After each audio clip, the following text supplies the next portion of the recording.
मैं आप सभी को हार्दिक मुबारक देना चाहता हूं। आप सभी को मालूम है कल संविधान बचाओ अभियान का स्टेट रैली रांची में और हमारा ऑनरेबल कांग्रेस प्रेसिडेंट मल्लिकार्जुन खड़गे जी इस अभियान को संबोधित करेंगे। कल ये संविधान बचाओ अभियान को एक सिग्निफिकेंस है, ये है हम एक विक्ट्री फ्लैग लेके ये प्रोग्राम ऑर्गेनाइज कर रहे। आप पूछ सके क्या है ये विजय पताका, क्या है विजय पताका? ये है जाति जनगणना विषय में। आप सभी को मालूम है लास्ट 3 इयर्स से कांग्रेस प्रेसिडेंट मल्लिकार्जुन खड़गे जी और राहुल गांधी जी इतना डिमांड रखा गवर्नमेंट पर जाति जनगणना के लिए। राहुल गांधी जी हर एक मीटिंग में पार्लियामेंट के आउटसाइड जाति जनगणना का मुद्दा उठाए। राहुल गांधी जी स्पष्ट रूप से हमारा नेशन को बताया जाति जनगणना का बिना हम ये देश में समानता नहीं लाएंगे, क्योंकि ये जाति जनगणना से हमको मालूम पड़ेगा कौन सा कम्युनिटी को नेशनल वेल्थ में कितना हिस्सेदारी है, कितना अपॉर्चुनिटीज में कौन सा कम्युनिटीज को शेयर है, ये पूरा जाति जनगणना से हमको पता चलेगा। इसलिए राहुल गांधी जी जाति जनगणना के लिए इतना स्ट्रांग डिमांड सामने रखा, मगर last 3-4 years Bharatiya Janata party जाति जनगणना को विरोध प्रकट किया और प्रधानमंत्री जी ये कहा जो लोग जाति जनगणना को डिमांड कर रहे वो अर्बन नक्सल्स कहा। कुछ members of parliament BJP Rahul Gandhi ji के पूछा क्या आपका जाति क्या है, इतना रिडिक्यूल किया भारतीय जनता पार्टी। मगर लास्ट वीक प्रधानमंत्री मोदी जी ये जाति जनगणना को डिसीजन लिया, उन्हें ये डिसीजन लिया because of the pressure put up by Rahul Gandhi ji. इसलिए ये हमारा कांग्रेस पार्टी को, राहुल गांधी जी को, मल्लिकार्जुन खड़गे जी को विक्ट्री है। कांग्रेस पार्टी ये जाति जनगणना मामला में गवर्नमेंट ऑफ इंडिया पर कुछ डिमांड्स रखा। सबसे पहले जो हाउस होल्ड शेड्यूल तैयार कर रहे वो हाउस होल्ड शेड्यूल लेके घर घर जा रहे, वो हाउस होल्ड शेड्यूल एक कंसल्टेटिव प्रोसेस लेके तैयार करना, वही काम तेलंगाना में कांग्रेस गवर्नमेंट किया। तेलंगाना में आप सभी को मालूम है जाति जनगणना बहुत अच्छी तरफ किया, एक मॉडल बना तेलंगाना। वो हाउस होल्ड शेड्यूल जो तेलंगाना यूज किया, ये कंसल्टेटिव प्रोसेस तैयार करके ये हाउस होल्ड शेड्यूल यूज किया। और आप सभी को मालूम है जो डेसिनियल सेंसस हर एक 10 साल को एक सेंसस होता है, वो सेंसस में बहुत कम मुद्दे पर इंफॉर्मेशन लाते हैं, बहुत कम मुद्दे पर। मगर तेलंगाना में उनका अलावा बहुत हर एक चीज पर, हर एक पैरामीटर पर हम इंफॉर्मेशन लिया।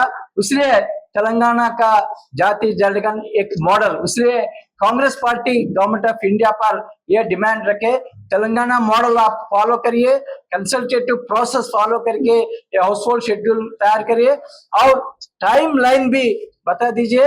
और वो सेंसस कंप्लीट होने के बाद पूरा डेटा पब्लिक को बताना पड़ेगा, पब्लिश करना पड़ेगा, क्योंकि ये डेटा बेसिस पर कुछ पॉलिसीज गवर्नमेंट लेके आगे रह सके। ये जाति जनगणना हमारा हिस्ट्री में एक हिस्टोरिकल मूवमेंट है।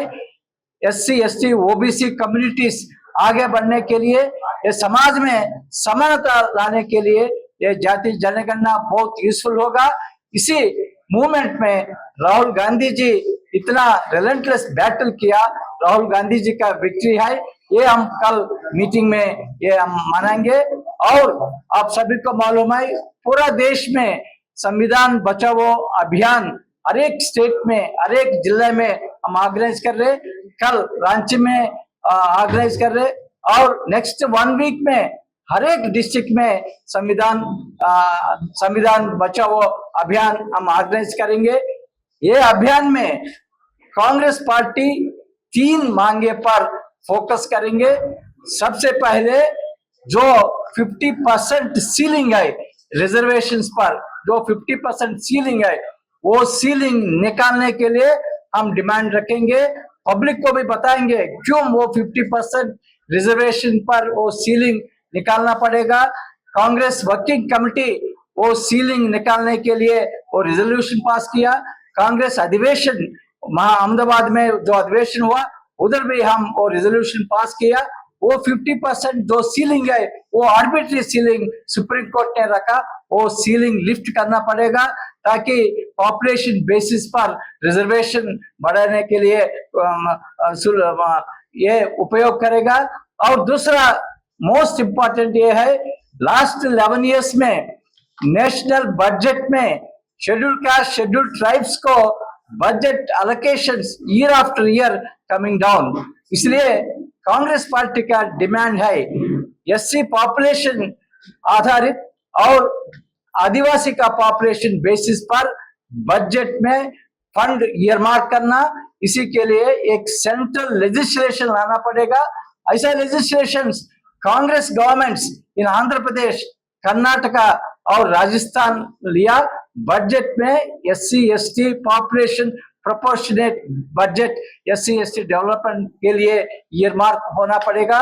और तीसरा ये मोस्ट इंपॉर्टेंट मुद्दे है, सभी एजुकेटेड यूथ को ये मुद्दे पर फोकस डालना पड़ेगा।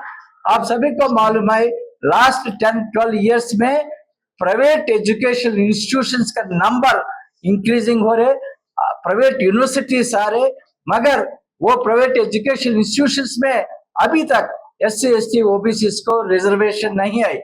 मगर हमारा संविधान में एक आर्टिकल है, आर्टिकल 15(5), वो आर्टिकल कांग्रेस गवर्नमेंट 2006 में वो आर्टिकल इंट्रोड्यूस किया। 93rd कॉन्स्टिट्यूशनल अमेंडमेंट लाके वो आर्टिकल इंट्रोड्यूस किया। वो article that article says there shall be reservations for SC, ST, OBCs in both government and private institutions also। 2006 में जब कांग्रेस गवर्नमेंट सेंटर में है वो रिजर्वेशंस गवर्नमेंट इंस्टीट्यूशंस में हम इंप्लीमेंट किया, इसलिए SC, ST, OBCs को IIT, IIMs और सेंट्रल यूनिवर्सिटीज में सीट्स मिल चुका। मगर अभी तक प्राइवेट इंस्टीट्यूशंस में, प्राइवेट एजुकेशन इंस्टीट्यूशंस में रिजर्वेशन लागू नहीं हुआ। इसलिए कांग्रेस पार्टी ये डिमांड लेके पब्लिक के बीच में हम जा रहे, पब्लिक को बताएंगे कैसा एजुकेशन पूरा प्राइवेटाइजेशन हो रहे। इसलिए एससी एसटी ओबीसी को न्याय दिलवाने के लिए तो आर्टिकल 15 अमल होना, आर्टिकल 15 पर स्टेट्स और सेंट्रल लेजिस्लेशन लाना, ये तीनों मुद्दे हम पब्लिक के बीच में लेके हम बात करेंगे। उसके मोस्ट इंपॉर्टेंट ये है ये सभी पब्लिक को वो वीकर सेक्शंस को न्याय दिलवाने के लिए, मगर वीकर सेक्शंस को न्याय दिलवाने के लिए संविधान जीवित होना, संविधान हैज टू बी अलाइव।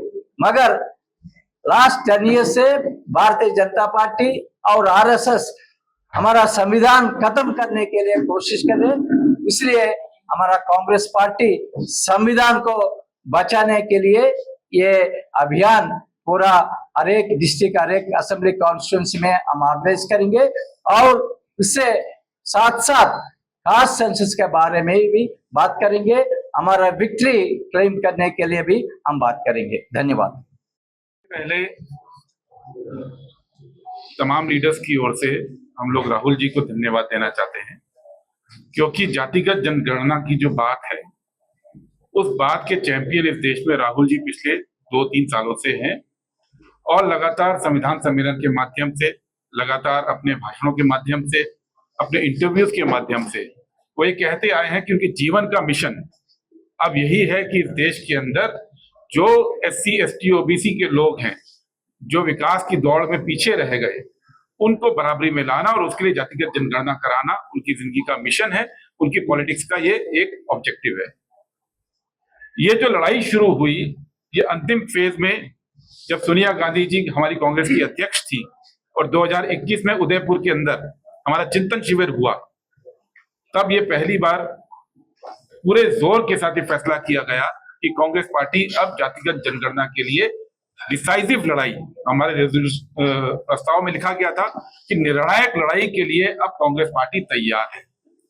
उसके बाद जब खड़गे जी अध्यक्ष बने तो रायपुर के अंदर हमारा 23 के अंदर अधिवेशन हुआ और वहां पे हमारे प्रस्ताव में ये बात उठाई गई कि हम लोग अब जातिगत जनगणना की डिमांड करते हैं इस देश के अंदर, और वही बात बाद में हमारे मैनिफेस्टो के अंदर आई, हमारे अहमदाबाद के रेजोल्यूशन में आई, और लगातार राहुल गांधी जी इस बात को उठाते रहे। मोदी सरकार केवल जबान से नहीं बल्कि कोर्ट के अंदर भी और संसद के अंदर भी जातिगत जनगणना के विरोध में रही। प्रधानमंत्री मोदी ये कहते थे कि जो जातिगत जनगणना की बात करते हैं वो अर्बन नक्सल है, ये उनका बयान है पिछले साल। उत्तर प्रदेश के मुख्यमंत्री कहते थे कि जो जातिगत जनगणना की बात कर रहे हैं वो तालिबानी सोच के लोग हैं। सुप्रीम कोर्ट के अंदर 2021 में मोदी सरकार ने एक एफिडेविट दिया और कहा कि हमारी पॉलिसी ये है कि जातिगत जनगणना नहीं होना चाहिए, और उसके बहुत सारे कारण गिनाए कि वो क्यों जातिगत जनगणना को नहीं चाहते। उसके बाद लोकसभा के अंदर गृह मंत्रालय ने एक जवाब में कहा कि मोदी सरकार जातिगत जनगणना नहीं चाहती, ये उनका नीतिगत फैसला है। लेकिन जैसा मोदी जी के बारे में मशहूर है कि बहुत सारे मुद्दों पे अचानक से वो यू टर्न लेते हैं, तो इस मुद्दे पर भी अचानक से यू टर्न हुआ। लेकिन ये वो यू टर्न है जिसका कांग्रेस पार्टी स्वागत करती है, क्योंकि ये यू टर्न देश की उस अधिकांश जनता की डिमांड के जवाब में है, जिस डिमांड को इग्नोर करना, उसको नजरअंदाज करना अब मोदी सरकार के बस की बात भी नहीं बची थी। लेकिन कांग्रेस पार्टी की लगातार ये कहना है कि आप जातिगत जनगणना कीजिए, लेकिन 2-3 चीजों का ख्याल करना बहुत जरूरी है। एक, ऐसा नहीं हो कि जातिगत जनगणना केवल जातियों की गिनती हो जाए, किस जाति में कितने लोग हैं वो जानकारी मिलने से देश में कोई फायदा नहीं होने वाला है। हम ये चाहते हैं कि जातियों की गिनती तो हो, लेकिन देश के संसाधन पे किस जाति का कितना हिस्सा है, देश के अलग अलग सेक्टर्स के अंदर, चाहे वो जुडिशरी हो, चाहे वो प्रशासन हो, चाहे वो एग्जीक्यूटिव हो, सरकार हो, चाहे वो मीडिया हो, चाहे वो कॉरपोरेट हो, चाहे वो बिजनेस हो, अलग अलग जातियों का क्या प्रतिनिधित्व है, क्या हिस्सेदारी है, ये भी इस जनगणना के माध्यम से देश के सामने आनी चाहिए। क्योंकि ये जानकारी आएगी तभी देश के अंदर अगले लेवल की प्लानिंग की जा सकती है, ताकि जो जातियां और जो समुदाय पिछड़ गए हैं उनको आगे लाने के लिए, योजना बनाने के लिए ये जानकारी चाहिए। इसीलिए राहुल गांधी जी ने अपनी प्रेस कॉन्फ्रेंस के अंदर ये बात बोली कि हमने तेलंगाना के अंदर एक मॉडल खड़ा किया। कांग्रेस पार्टी ने कर्नाटक के अंदर भी जातिगत सर्वे किया था, बिहार में भी जब हमारी सरकार नीतीश जी और तेजस्वी जी के साथ थी हमने किया, और तेलंगाना में भी किया। लेकिन तीनों में फर्क है, क्योंकि कांग्रेस पार्टी का ये अनुभव था कि जब जातिगत जनगणना की बात केवल ब्यूरोक्रेट्स तय करेंगे तो उसके अंदर वो बात निकल कर नहीं आएगी जो इस देश को चाहिए। इसलिए तेलंगाना के अंदर एक नया मॉडल बनाया गया, और राजू जी का हम धन्यवाद भी पार्टी से करते हैं, क्योंकि राजू जी उस मॉडल को डेवलप करने में अग्रणी भूमिका में थे। वहां के ब्यूरोक्रेट भी रहे और कांग्रेस पार्टी के आइडियोलॉजिकल नेता भी है। तो उन्होंने तेलंगाना सरकार के साथ मिलकर जो मॉडल निकाला, उसके अंदर समाज के विभिन्न वर्गों से, जो स्टेक होल्डर्स हम कहते हैं, जो ब्यूरोक्रेसी के अंदर नहीं है लेकिन उनकी समझ है, उनके साथ बातचीत शुरू की, उन लोगों को साथ बिठाया, जन सुनवाई की, ब्रेनस्टॉर्मिंग की, और अलग अलग स्टेक होल्डर्स को ब्यूरोक्रेसी के साथ मिलाकर एक 57 क्वेश्चन का एक क्वेश्चनर तैयार किया गया, जिसके माध्यम से पूरी जानकारी तेलंगाना में दी गई है। और इसी वजह से पता चला, राहुल जी ने बार बार अभी पिछले कुछ दिनों में बात उठाई कि तेलंगाना के अंदर कॉर्पोरेट में 90% जनरल अपर कास्ट है और गिग वर्कर यानी जो अमेजन डिलीवरी बॉय है, जो जोमेटो के डिलीवरी बॉय आजकल हैं, वो 90% SC ST OBC के हैं। ये जानकारी हमें क्यों मिली? ये जानकारी इसलिए मिल पाई कि तेलंगाना का जो जातिगत सर्वे है उसके लिए सबको जोड़कर, केवल ब्यूरोक्रेसी पे निर्भर रहकर नहीं बल्कि तमाम स्टेक होल्डर्स को जोड़कर हमने किया था। तो सरकार से हमारी डिमांड है और साथ में हमारा वायदा भी है मोदी सरकार से कि तेलंगाना की जो सीख है उसको हम मोदी सरकार के साथ साझा करना चाहते हैं। राहुल जी ने अपनी प्रेस कॉन्फ्रेंस में भी बोला है कि अगर मोदी सरकार चाहेगी तो जो अनुभव कांग्रेस पार्टी ने अपने 3 जाति सर्वेक्षण में प्राप्त किया और तेलंगाना में उसको परफेक्ट किया, वो देश की संपत्ति है। वो अनुभव, वो संपत्ति को हम मोदी सरकार के साथ साझा करना चाहते हैं। दूसरी बात, साथ ही साथ ये भी हम डिमांड करते हैं कि जो 50% सीलिंग है अभी, वो 50% की सीलिंग को अब मोदी सरकार को कदम उठाना चाहिए ताकि वो जो आर्टिफिशियल सीलिंग लगाई गई है देश के अंदर, वो सीलिंग को खत्म किया जाए। और एक प्रावधान जो यूपीए की सरकार ने संविधान के अंदर किया था, आर्टिकल 15(5), उसके तहत ये कहा गया है कि जो ओबीसी वर्ग है उनके स्टूडेंट्स को प्राइवेट सेक्टर के जो संस्थान है, एजुकेशन इंस्टीट्यूट्स हैं, उसके अंदर भी रिजर्वेशन मिलना चाहिए। हमारी ये मांग है कि जातिगत सर्वेक्षण अब शुरू हो रहा है, वो सर्वेक्षण केवल गिनती ना करे, वो सर्वेक्षण तमाम जानकारी इकट्ठी करे, साथ में तुरंत इसी साल आर्टिकल 15(5) को लागू करने के लिए केंद्र सरकार भी काम करे और हमारी राज्य सरकारों से भी हम बात कर रहे हैं ताकि जो हक है ओबीसी समुदाय का वो उनको मिलना चाहिए। इस वार्ता में बहुत स्वागत है, सबों का अभिनंदन है। आप सभी अवगत हैं कि कल हम लोगों की संविधान बचाओ रैली पुराना विधानसभा मैदान में आयोजित है, जिसमें हमारे राष्ट्रीय अध्यक्ष माननीय श्री मल्लिकार्जुन खड़गे साहब, संगठन इंचार्ज माननीय श्री केसी वेणुगोपाल जी, हमारे छत्तीसगढ़ के पूर्व मुख्यमंत्री माननीय श्री बघेल जी और हमारे AICC के जो झारखंड के प्रभारी हैं माननीय श्री राजू साहब, सब्बल साहब, हमारे डॉक्टर चिरविला साहब, प्रणव झा जी, काफी हमारे AICC के ST SC OBC के हमारे नेशनल चेयरमैन सभी आ रहे हैं। यह जो संविधान बचाओ रैली होगी, हम लोग उसको विजय पताका, जैसे हमारे सर ने कहा कि हम लोग विजय पताका के रूप में वहां पर उसको मनाएंगे, विजय सभा के रूप में मनाएंगे, क्योंकि माननीय राहुल जी की यह बहुत बड़े उनके सतत प्रयास और अनवरत संघर्ष की वह देन है कि उन्होंने बराबर वो सभी सभाओं में कहा करते थे, जिसकी जितनी आबादी उसकी उतनी हिस्सेदारी, उसकी उतनी भागीदारी।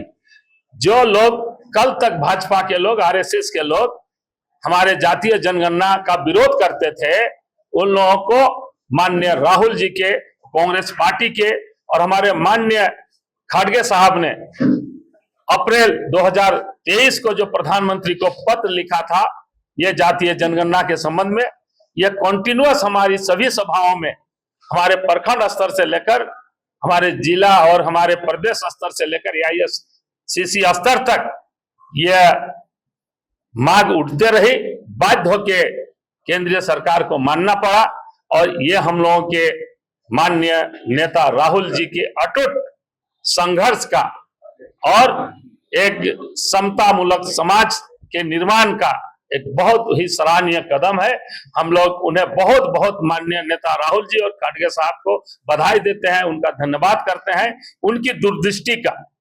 और जिस तरह से हमारे पूर्व नेताओं ने आप सबों को बताया कि 15(5) जो आर्टिकल है उसको तत्काल लागू करे ताकि प्राइवेट इंस्टीट्यूट में हमारे OBC, दलित और आदिवासियों को लाभ मिल सके। और इस तरह से जो भी है हम लोग ये जो जनगणना होगा ये खाली हेडलाइन बन के नहीं रहे, इसका भी डेडलाइन हो। कैसे कि जैसे तेलंगाना में जिस बारीकी और सूक्ष्म ये के आधार पर वहां जनगणना या सारा ये डाटा तैयार किया गया, उस तरह हम लोगों का हो और उसमें जो है एक निश्चित सीमा तक हो, निश्चित सीमा हो। हमारी झारखंड की सरकार ने भी इस वर्ष जातीय जनगणना करने का फैसला लिया है। हम माननीय गठबंधन सरकार के नेता हमारे माननीय श्री हेमंत सोरेन जी को भी मैं बधाई देता हूं कि ये समय का तकाजा है कि आज जो हमारे दलित हैं, हमारे आदिवासी हैं, जो पिछड़े हैं, इनको राष्ट्रीय मुख्यधारा में लाने के लिए ये जातीय जनगणना एक अमोघ अस्त्र का काम करेगा। यह हमारे लिए बहुत ही सबों के सर्वांगीण विकास में सहायक होगा। संविधान बचाने की बात आप लोग कर रहे हैं, तो सबसे ज्यादा संविधान से छेड़छाड़ कांग्रेस ने किया है और मल्लिकार्जुन खड़गे जी रांची के कार्यक्रम में उस मंच से अपने पूर्वजों की गलती के लिए कान पकड़कर सार्वजनिक तौर पे माफी मांगी।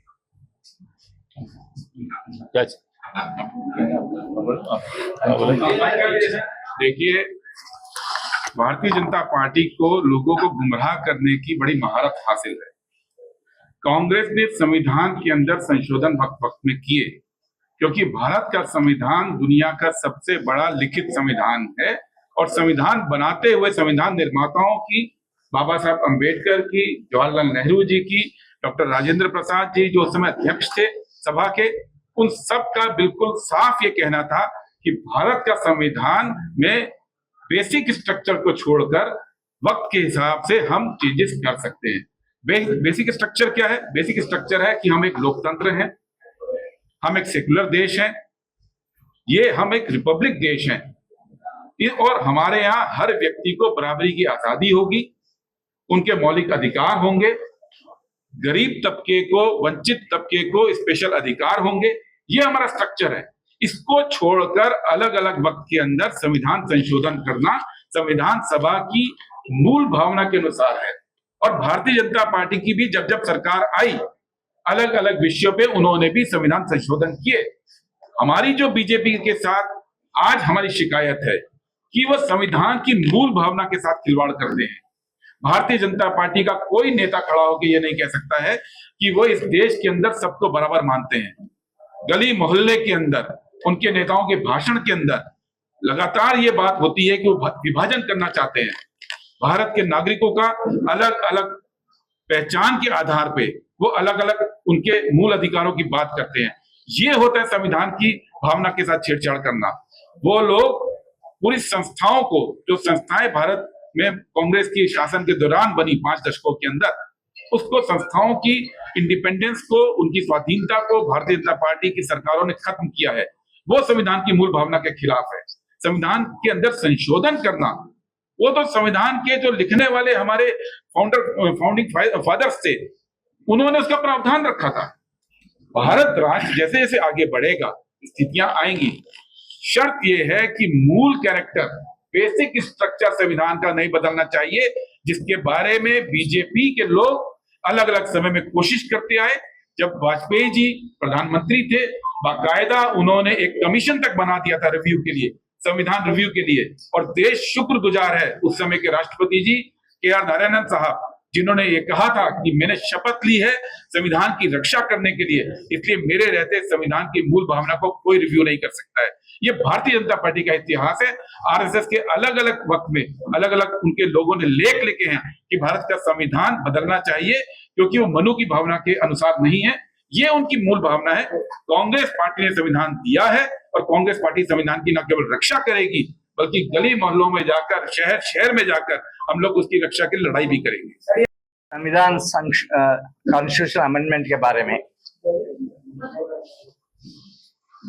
मोदी जी पार्लियामेंट में नेहरू जी के खिलाफ ये बात किया। Nehru ji constitution first amendment लाके कॉन्स्टिट्यूशन को इतना डिस्ट्रॉय किया, ऐसा बात मोदी जी ने कहा। मगर क्या है फर्स्ट कॉन्स्टिट्यूशन अमेंडमेंट क्या है, आप लोग एक बार देखें तो आपको पता चलेगा क्यों जवाहरलाल नेहरू जी और बाबा साहब अंबेडकर फर्स्ट कॉन्स्टिट्यूशनल अमेंडमेंट 1950 में क्यों लाया? नंबर 1 इसलिए लाया जो रिजर्वेशंस SC ST OBC को वो रिजर्वेशंस निश्चित करने के लिए आर्टिकल 15(4) फर्स्ट कॉन्स्टिट्यूशनल अमेंडमेंट द्वारा कॉन्स्टिट्यूशन में इंसर्ट किया, क्योंकि 1951 में मद्रास में जब रिजर्वेशंस पर एक गवर्नमेंट ऑर्डर निकाला, मद्रास हाईकोर्ट उनको क्रैश किया। इसलिए नेहरू जी और बाबा साहब अम्बेडकर मिलकर फर्स्ट अमेंडमेंट द कॉन्स्टिट्यूशन में आर्टिकल 15(4) इंसर्ट करके SC ST OBC को रिजर्वेशंस को सुनिश्चित किया। Point number 1। पॉइंट नंबर 2, जब उत्तर प्रदेश असेंबली, बिहार असेंबली जमींदारी अबॉलिशंस का कानून पास किया, मगर कोर्ट्स उनको स्क्रैश किया। देन कॉन्स्टिट्यूशन अमेंडमेंट 1 में वो जमींदारी अबॉलिशन कानून को सेफगार्ड करने के लिए ये लैंड रिफॉर्म्स लेजिस्लेशन 9 शेड्यूल में रख के ये कानून को सेफगार्ड किया। इसलिए उत्तर प्रदेश, बिहार में लाखों लैंडलेस पुअर को जमीन मिला। सो इतना पब्लिक को यूटिलाइज हुआ कॉन्स्टिट्यूशनल अमेंडमेंट, मगर वही कॉन्स्टिट्यूशनल अमेंडमेंट लेके मोदी जी ने पार्लियामेंट में नेहरू जी के खिलाफ बात किया। इसलिए मैं ये दोनों बात आपके सामने रखने के लिए आया। एक सवाल है, क्या कांग्रेस को ये मुसलमानों को जो गलती आप लोगों ने की, आप लोगों ने कहा सेंसस करवाया, उसका डेटा सर्वे करिए, सेंसस से जो भी डेटा आप लोगों ने सार्वजनिक नहीं किया। आप मानते हैं कि इस बार जो केंद्र में बीजेपी की सरकार है वही चाल चल सकती है, दिखाने के लिए कि हम करने जा रहे हैं, लेकिन वो सार्वजनिक कभी नहीं होगा। ओके, सुनिए सुनिए,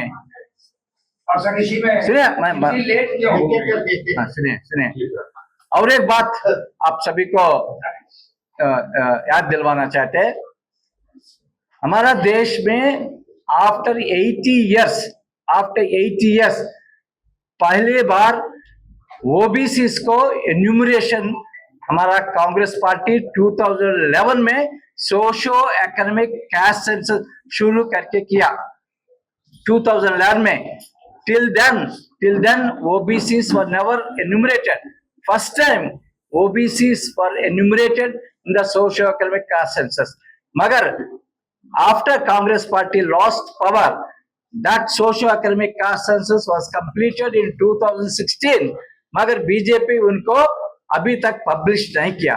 इसलिए हमारा मांग ये है, जो जाति जनगणना अब करेगा, हमारा डिमांड ये है उनका डेटा पब्लिश करना।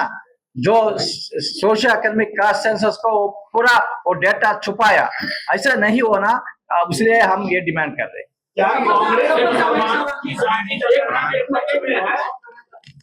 भारतीय जनता पार्टी की नीयत पे कल जो बयान आए उससे शक पैदा होना शुरू हुआ। उनके केंद्र के अंदर एक महत्वपूर्ण सहयोगी ने कल बोला कि जनगणना हो जाए, लेकिन कोशिश ये हो कि उसकी जानकारी पब्लिक ना की जाए। यही काम भारतीय जनता पार्टी की सरकार ने 2011 के सर्वे को लेकर किया। जो जातिगत सर्वे है वो सर्वे पूरा 2016 में हुआ था, जो जानकारी खुद मोदी सरकार ने लोकसभा के अंदर दी थी। 2016 में सरकार मोदी जी की थी, जिम्मेदारी भारतीय जनता पार्टी की थी उसको पब्लिक करने की। और अब फिर से ये कोशिश शुरू हो रही है कि ये बात कि लोगों की दबाव को देखते हुए आप जनगणना तो शुरू कर दे, लेकिन उसको पब्लिक के साथ साझा ना करें। कांग्रेस पार्टी लगातार ये दबाव बना के रखेगी कि ये जो दूसरी बार देश के साथ धोखा बीजेपी ना कर पाए। ये बात सच है। और सवाल आपका एक बार मैं फिर मोदी जी से पूछूंगा कि पसमानदा मुसलमान की जो बात मोदी जी कर रहे हैं, क्या उन पसमानदा मुसलमान को खुद जातिगत जनगणना में शामिल कर रहे हैं कि नहीं कर रहे हैं? सवाल हमसे नहीं है, सवाल आपको भारतीय जनता पार्टी से और मोदी सरकार से पूछना होगा कि मोदी जी जिस तरह से जनगणना के खिलाफ भाषण दे रहे थे, वैसे ही बाकी भाषणों के भी वो खिलाफ जाएंगे या अपनी बात पर अडिग रहेंगे।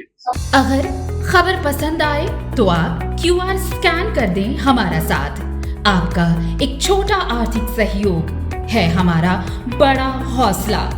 द भारत मित्र, बुलंद भारत की बुलंद तस्वीर।